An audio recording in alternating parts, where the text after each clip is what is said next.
The smell of old money and even older expectations hung heavy in my father's living room, thick enough to choke on. I watched, a forced smile plastered on my face, as my older brother, Wayne, 35, accepted a heavy brass key and a crisp deed from our father, Lloyd. "The Blake family legacy," Dad, 62, boomed, his hand resting proudly on Wayne's shoulder. "This house has seen 4 generations. Now it's yours, son." My mother, Ramona, 59, clapped politely, her eyes darting to me, 32, a silent plea for me to join in the congratulatory chorus. I swallowed the bitter taste in my mouth. Wayne, oblivious as ever, beamed like he'd just won the lottery, not inherited something that was always meant to be shared. He didn't even glance my way. When it was my turn, Dad cleared his throat, his gaze avoiding mine. "Krista, your grandmother, she left you something special." He pushed a dusty cardboard box across the polished mahogany table. Inside, nestled amongst brittle tissue paper, were a handful of tarnished hair clips, a few faded greeting cards, and a single, chipped porcelain doll missing an eye. My inheritance. A lifetime of caring for Grandma, of late-night hospital runs and endless cups of tea, of holding her hand as she slipped away, reduced to this. I remembered her frail grip, her whispered stories, her fierce insistence that I was the smart one, the one who truly saw.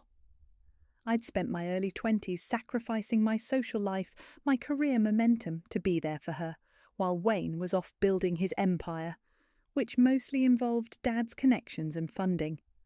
This box felt like a slap, a final, definitive statement on where I stood in this family. "It's sentimental," Ramona offered weakly, trying to bridge the chasm that had just opened between us. Dad nodded, already reaching for his phone to snap a photo of Wayne with the house keys. I forced my smile wider, a mask of gratitude. Sentimental, that was one word for it. Later, alone in my apartment, I dumped the contents of the box onto my bed. The hair clips clattered. A small folded piece of paper, yellowed with age, slipped out from behind one of the old cards. It was Grandma's spidery handwriting. "What's truly yours, hidden where love grew. Look closer, my dear." Grandma's note felt like a lifeline in the suffocating aftermath of Dad's announcement. "What's truly yours, hidden where love grew. Look closer, my dear." The words echoed in my mind for 2 days, a constant hum beneath the surface of my forced composure. Wayne, predictably, was already making a show of moving into the house, posting photos of himself with moving boxes on social media. That meant he'd be busy, giving me a window. I still had my old key, a relic from childhood, and it slid into the lock with a familiar click. The house was emptier than I remembered, the furniture sparse, awaiting Wayne's grand plans. I walked straight to Grandma's room, the one she'd occupied after her health declined, filled with her scent and the quiet memories of our time together. Where love grew. This room was it. I ran my hands over the familiar wallpaper, the built-in bookshelves, the old heavy wardrobe. Nothing. Then I remembered a loose floorboard near her favourite reading chair, a spot where she'd sometimes hide sweets from us as kids. I knelt, prying it up with a butter knife I'd grabbed from the kitchen. Beneath it, not candy, but a small wooden box, meticulously camouflaged. Inside, neatly bundled, were bank statements, a savings account passbook, and a handwritten letter from Grandma, dated just months before she passed. The account held a staggering sum, far more than I could have imagined, explicitly stating it was for me, to ensure my Krista has the start she deserves, free from the burdens I could not lift. My cousin, Paris, 29, was the first person I called. She listened, her voice tight with anger on my behalf. "This is huge, Krista. We need a lawyer immediately." Within days, Paris, with her sharp mind and network, had us sitting across from a family law specialist. The lawyer confirmed what I suspected. The funds were unequivocally mine, intended as a direct gift, separate from any will, and held in a secret account. The fact that Dad had kept it from me, and Wayne was now using it, was a serious legal issue. Walking out of the lawyer's office, my phone buzzed. It was a text from Paris, a link to Wayne's latest Instagram story. He was in the living room of my childhood home, gesturing wildly. Huge plans for this place, guys. We're talking a full reno, top to bottom, financing it all with some newfound savings. This is going to be epic. My blood ran cold. He was talking about my savings. Wayne's newfound savings became the soundtrack to my life for the next few weeks. His social media was a constant stream of renovation updates, demolition photos, mood boards, contractor meetings. He was practically live blogging the transformation of my inheritance into his dream home, all culminating in a grand housewarming bash he announced with a flourish. "Celebrating the Blake legacy," he captioned one post, a photo of him grinning in front of a giant blueprint. Paris, ever my eyes and ears, confirmed my worst fears. "He's telling everyone it's a surprise windfall, Krista," she reported, her voice tight with indignation. "Says he's always been smart with money, just waiting for the right investment. No one's questioning it." The irony was a bitter pill. He was using the money Grandma had explicitly set aside for my future, money meant to give me a leg up, to fund his own entitled fantasy. The anger simmered, a low burn that threatened to erupt. I called Mom, hoping for an ally, someone to acknowledge the injustice. "Mum, I found Grandma's secret account. The money was for me. Wayne's using it for the house." There was a long silence on the other end. "Oh, Krista," she finally sighed, a familiar weariness in her voice. "Your father, he thought it was best. Wayne needed a fresh start and the house. It's important for the family image. You know how he is about legacy." "But it was mine," I insisted, my voice trembling. "Grandma wanted me to have it. How can you let them do this?" "Please, honey," Ramona pleaded.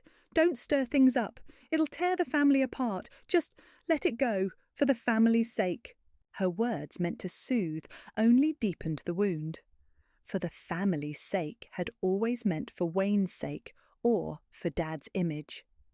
I hung up, feeling more isolated than ever. But the conversation solidified something in me.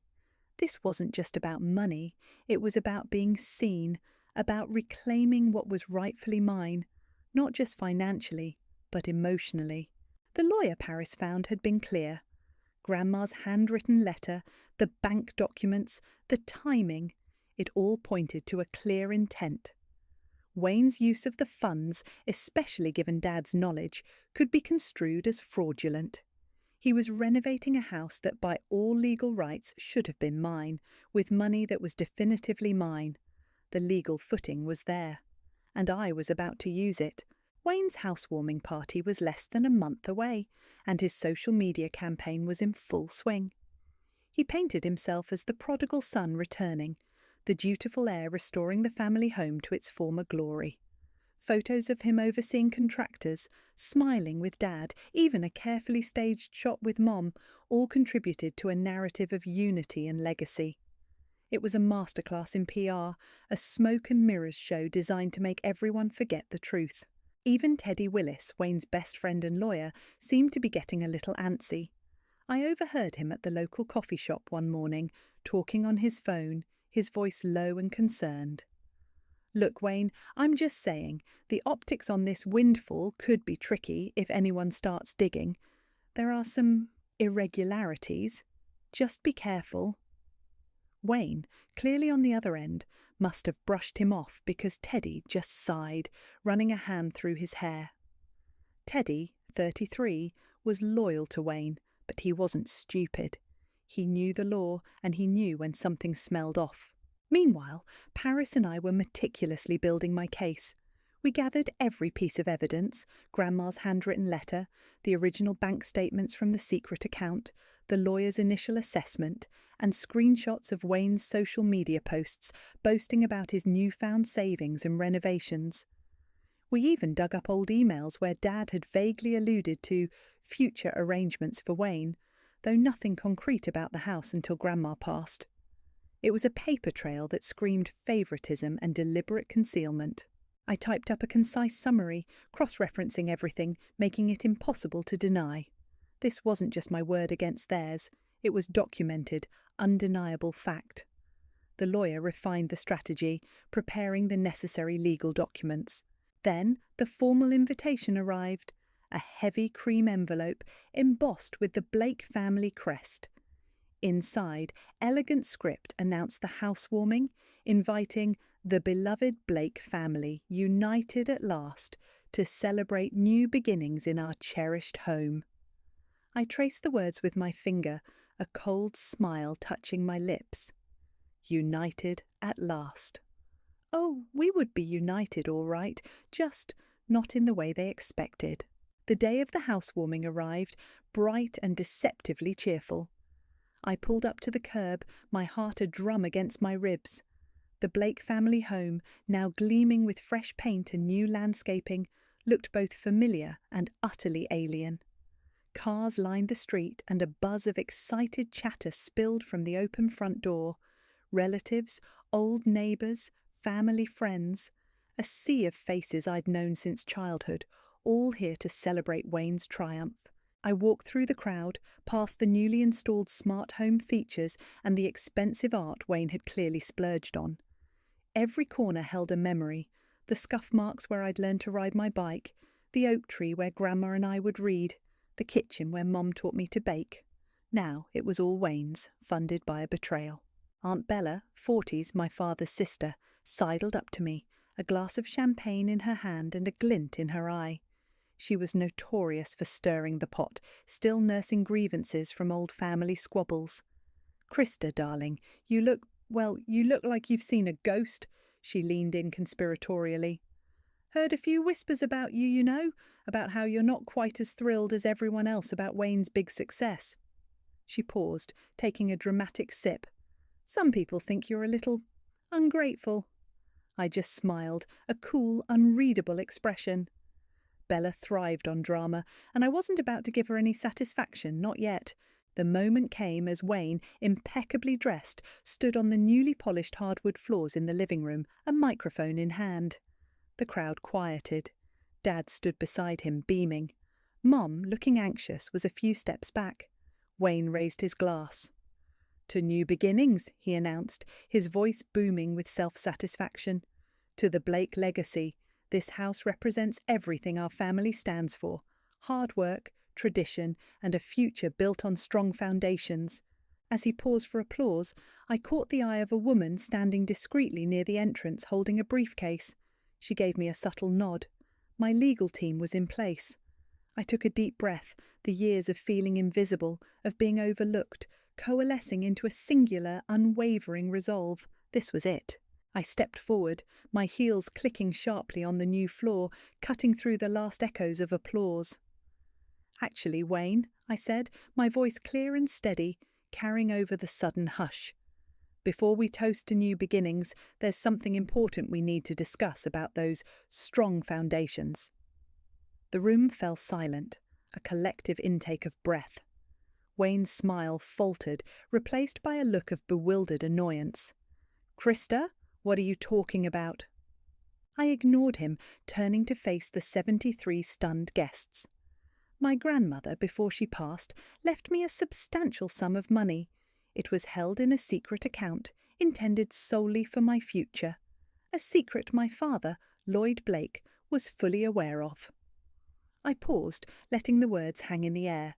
Dad's face, moments ago beaming, was now pale, his jaw slack.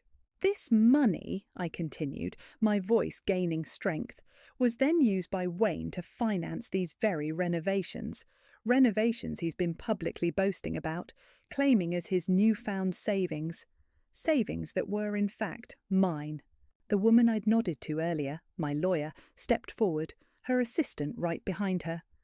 They moved directly to Wayne, formally presenting him with a stack of documents. "Mr. Blake, you are hereby served with a civil complaint regarding the misappropriation of funds and a claim to the property, effective immediately."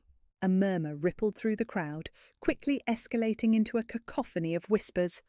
Paris, who had positioned herself subtly near the back, raised her phone, openly recording. Aunt Bella, ever the opportunist, was already on her own phone, her voice hushed but excited, clearly relaying the unfolding drama to someone, probably a local reporter she knew. "This isn't just about money," I stated, my gaze sweeping across the faces of my family, many of whom now looked away. "It's about years of favouritism, of being sidelined, of having my contributions dismissed while Wayne was handed everything. This house, this legacy, was built on a lie and funded by my rightful inheritance." Dad tried to interject, stammering, "Krista, stop this, you're humiliating us." I met his gaze, unflinching. "You humiliated me first, Dad, when you gave me a box of hair clips while handing Wayne my future. Grandma wanted me to have a start, a foundation, and now I'm claiming it." I turned back to the crowd, my voice ringing with finality. Effective immediately, based on the fraudulent use of my funds for its renovation and the clear intent of my grandmother's wishes, I am claiming not only the inheritance, but legal control of this house. The aftermath was a whirlwind of chaos. Wayne, red-faced and sputtering, tried to rally support, but the stunned silence of the guests quickly turned into hushed, uncomfortable conversations. My lawyer calmly explained the legal ramifications, handing out copies of the relevant documents to anyone who asked. The party, meant to be a celebration, dissolved into a scene of public humiliation. Ramona rushed to me, her eyes pleading, "Krista, please, you can't do this. Think of your brother, think of your father. What will people say?" "They'll say the truth, Mum," I replied, my voice devoid of emotion. "Something this family has avoided for too long." Her pleas, once so effective, now felt hollow. The isolation she'd encouraged me to embrace had hardened me. Lloyd, utterly disgraced, retreated to a corner, fielding uncomfortable questions from relatives who suddenly remembered old stories of his financial dealings and favouritism. Old family secrets long buried were now bubbling to the surface. Aunt Bella, true to form, was already giving an impromptu interview to a local news crew that had somehow arrived, painting a vivid, albeit exaggerated, picture of the family drama. Paris, a loyal sentinel, stood by my side, expertly deflecting questions and ensuring the footage she'd captured was secure. Later that evening, after the last of the stunned guests had trickled out and the news vans had finally departed, my lawyer called. "Krista, there's something else you need to know." Her tone was serious. "Wayne didn't just use your inheritance for the renovations. He overspent significantly. He took out a substantial line of credit against the house, assuming it was fully his. With the house now legally yours, that debt falls to him." A cold knot formed in my stomach. "So he's in debt?" "Deeply," she confirmed. "And with the house no longer his asset, he has no collateral. His only way out of this financial hole is to come to you, Krista, for mercy." I stood in the living room, the echo of Wayne's grand toast still lingering. The house was mine. The victory was absolute. But the silence that filled the newly renovated space felt heavy, not triumphant. I had won, but the cost, I realised, was far more than just money. The days following the housewarming were a blur of media requests and legal consultations. I became the daughter who fought back, a reluctant symbol for anyone who'd felt overlooked. Paris was instrumental, filtering interview requests and helping me craft a narrative that was both truthful and strategic. She encouraged me to speak out, not just for myself, but for others. "Krista, this isn't just your story anymore. You stood up for yourself, and that's powerful." My relationships with my family were irrevocably altered. Wayne, stripped of his entitlement and facing crippling debt, was forced to issue a public apology, a terse statement crafted by his lawyer, Teddy. He didn't look at me when he delivered it, his eyes fixed on the camera. It wasn't a true apology, but it was a public acknowledgement of wrongdoing, a small victory in itself. Lloyd retreated into a shell of disgrace, his carefully constructed image of patriarch shattered. He rarely left the house, and our conversations were strained, brief, and superficial. Ramona, however, made halting attempts at reconciliation, small gestures like bringing over a casserole or calling just to talk about mundane things. The wounds were deep, but her efforts, however tentative, hinted at a fragile path forward. One afternoon, sitting with Paris in the now quiet living room of my house, she looked at me thoughtfully. You got what you wanted, Krista. The house, the money, the truth out there. But does it feel like closure? I gazed around the room, the expensive renovations Wayne had overseen, now feeling like a strange monument to my battle. It's not closure, not really, I admitted. It's a different kind of burden. The scars are still there, and family bonds aren't easily repaired, even when you're in the right. Reclaiming the house was my revenge, yes, but it was also a heavy responsibility. The triumph was real, but it came with a profound sense of loss for the family I once thought I had. As dusk settled, casting long shadows across the polished floors, I walked through each room, turning off lights. The house was mine, finally. I locked the front door, the click echoing in the quiet. I had fought to be seen, to be acknowledged, and I had won. The price had been high, tearing apart the illusion of family, but standing here, alone in the home that was truly mine, I knew the value of finally being seen, of finally being heard, was immeasurable.